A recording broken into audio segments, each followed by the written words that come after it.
Alors, je vais en parler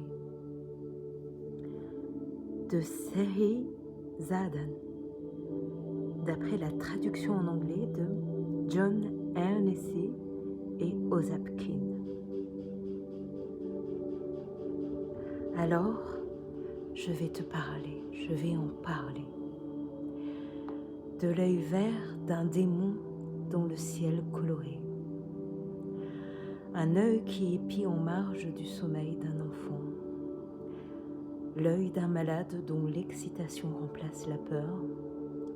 Tout avait commencé avec de la musique, avec des cicatrices laissées par les chansons, entendues lors des noces d'automne, avec d'autres enfants de mon âge, des adultes qui jouaient de la musique.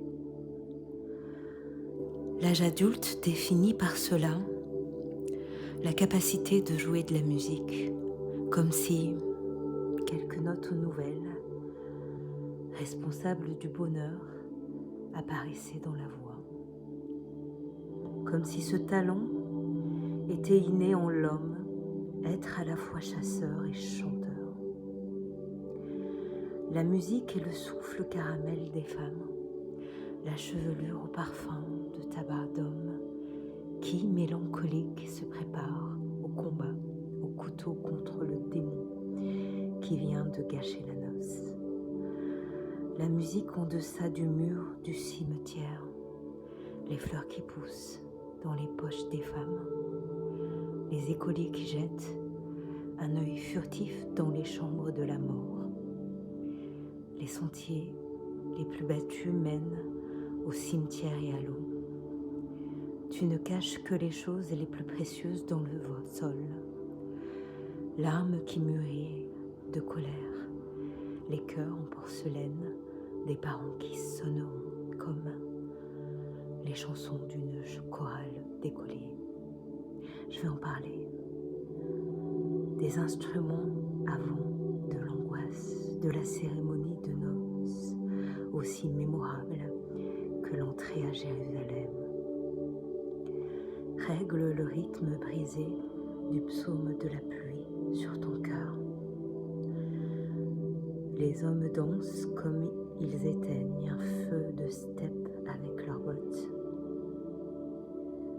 Des femmes s'accrochent à leurs hommes dans la danse, comme si elles refusaient de les laisser partir en guerre. L'Ukraine de l'Est, fin du 2e millénaire. Le monde déborde de musique et de feu. Dans l'obscurité s'élève la voix des poissons volants et d'animaux chanteurs.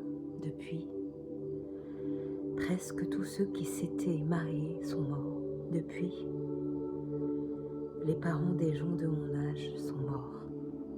Depuis, la plupart des héros sont morts.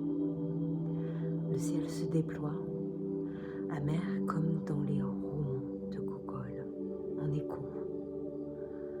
Le chant des moissonneurs au travail, en écho. La musique dans les champs charrie des pierres en écho, sans arrêt.